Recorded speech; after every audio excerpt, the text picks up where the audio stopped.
सार गर्भित कथा है।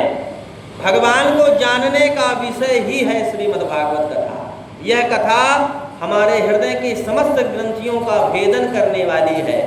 जो भी हमारी ग्रंथियां हैं वह जागृत अवस्था में हो जाएं, सचेत अवस्था में हो जाएं, अपने मूलभूत लक्ष्य की ओर चल दें, यही तो मूलभूत कारण है। तो यह श्रीमद्भागवत कथा हमारे हृदय की समस्त ग्रंथियों का भेदन करने वाली है तथा सांसारिक संशय को मिटा देने वाली है। संसार में जो भी संशय है उसका दुख दूर करने वाली, निवारण करने वाली यह श्रीमद्भागवत कथा है। हृदय के सरोवर में एकाग्रता प्रदान करने वाली कथा है। हमारा मन बहुत हिलोता है, ये करें ना करें, पुण्य करें ना करें, दान करें ना करें। नहीं बंधुओं, ये कथा बता रही है कि दान पुण्य यज्ञ अनुष्ठान तीर्थ तप यही शाश्वत है। इसीलिए तो शास्त्रों में कहा कि ऐसे धन को जोड़ जो आगे का होय, शीश गाठरी सिर धरे जात न देखा होय। हमें ऐसा धन का संग्रह करना चाहिए जो हमारे साथ चले। तो यह श्रीमद्भागवत कथा यही कह रही है कि हमें हृदय के सरोवर में एकाग्रता प्रदान करना है और परमात्मा की खोज करना है। जगत में सुख और संतोष का अनुभव प्रदान करने वाली श्रीमद्भागवत कथा है। मनुष्य जो है अतिरिक्त के लिए चलता जा रहा है, और मिले और मिले और मिले। यह भागवत यह बता रही है कि अतिरिक्त ना मिले। बंधुओं, जो प्राप्त है वही पर्याप्त है, जो मिला है वही आप संभाल कर रख लीजिए। यही संसार का नियम है। तो बंधुओं, हम लोग अतिरिक्त के कारण विषय भोग में फंसते चले जा रहे हैं और अपनी बहुमूल्य देह नष्ट करते हुए चले जा रहे हैं। यह भागवत कथा भवसागर को अथाह भवसागर के प्रभाव से बदलने वाली है। बहुत सारा ब्रह्मांड है, बहुत सारा समय है, लेकिन हमारी जो उम्र है वह क्षणभंगुर है। बंधुओं, यह क्षणभंगुर जीवन में हम कुछ ना कुछ कर ले, यही तो कथा का सार है। इसीलिए कहा है कि क्षणभंगुर जीवन की कलियां कल प्रात को जान खिले न खिले।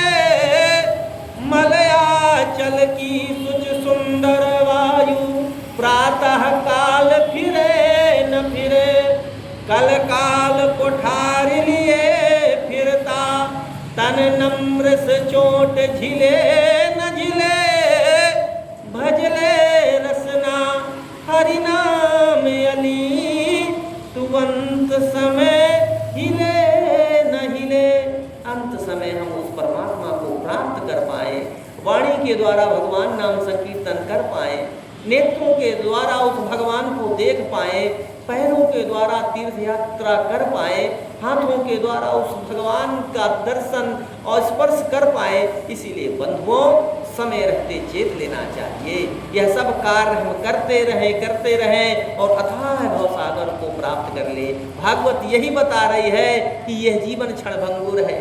न जाने कब किस समय यह शरीर छूट जाए और हम उस परमात्मा को प्राप्त ना कर पाए जिसके लिए हमें मानव देह मिली। तो यह कथा यही बार बार बता रही है, बार बार यही बता रही है कि बंधुओं, जाग जाओ, जाग जाओ। श्री सुखदेव जी द्वारा दिया हुआ अनुपम दान है।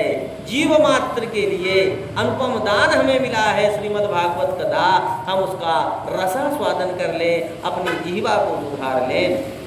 भगवान की लीला विस्तार को साफ दिखाने वाली यह पावन कथा है। भगवान की जितनी भी लीलाएं हैं उसे मान सरोवर में हिरो देती है और हम उन्हीं कथाओं का रसास्वादन करके अपने जीवन को धन्य धन्य कर लेते हैं। इसीलिए शास्त्रों ने कहा कि वेतनूताम कृपया यत् तद दीपम पुराणम। श्री सुखदेव जी ने इस कली काल में मानव जीवन के परम तत्व को प्रदान करने वाली तत्व को वेद नूतम अर्थात विस्तार कर दिया है इस कथा को, और हम उसी कथा का रसास्वादन करते हैं और अपने जीवन को धन्य धन्य कर लेते हैं। ये ऐसी श्रीमद्भागवत कथा है। इसीलिए बंधुओं, हमें कथा का रसास्वादन करना चाहिए। इस कथा के अथाह प्रवाह पर हिलोरे मारना चाहिए। विद्वानों ने कहा यह भागवत क्या है? भागवत में कहते हैं कि भाति सर्वलोकेषु गीते नारदादिवि वर्तन्ते सर्वशास्त्रेषु तितिर्णेव तित्राणवेषु भाति सर्वलोकेषु, जो सभी को भाया हुआ है। कथा किसको अच्छी नहीं लगती? सभी को अच्छी लगती है। तो कथा जिसको अच्छी लगे वही भक्त है। तो भवसागर में जो सबको अच्छा लगने वाली कथा है वह है श्रीमद् भागवत कथा।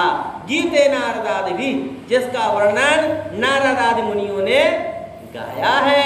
ऐसी यह अथाह है, गंगा की धारा है श्रीमद् भागवत कथा। गीते नारदादि भी वर्तन्ते सर्वशास्त्रेषु, वर्तमान में जो शास्त्र हैं उनका ये शिरोमणि है शास्त्र, शिरोमणि है भागवत श्रीमद् भागवत कथा। जिसका रसास्वादन एक बार जीव कर लेता है वह अथाह भवसागर से पार हो जाता है। तितिर्णेव तित्राणवेषु, यह पुनरपि जन्म पुनरपि भरणम पुनरपि जननी जठरे शयनम, जन्म मृत्यु के क्रम को छोड़ करके उस अथाह भवसागर से भगवान तक पहुंच जाता है। इसीलिए कहते हैं कि भाग्योदय होता है जीवन का, भाग्योदय जन्मों का होता तब होता सत्संग महान, गरल सुधा बनकर कर देते जीवन को अमृत प्रदान। वक्ता श्रोता पा जाते हैं दर्शन करके पद निर्वाण, तरना चाहो भव सिंधु से तो सुनो भागवत भक्ति ज्ञान। यदि भाव सागर से पार होना है तो हृदय में वह कलश को स्थापित करके, अपने शरीर को एक कलश मान करके, इसी में संपूर्ण ब्रह्म विराजमान है ऐसा मान करके एकाग्र होकर एक चित्त होकर बैठिए, जिस प्रकार परीक्षित बैठे हुए थे। और मन को, अपने हृदय को उस परमात्मा की ओर लगाइए, वह ईश्वर का ध्यान कीजिए, आपको एक एक समझ में आएगा और उस मूल तत्व को आप जान जाएंगे।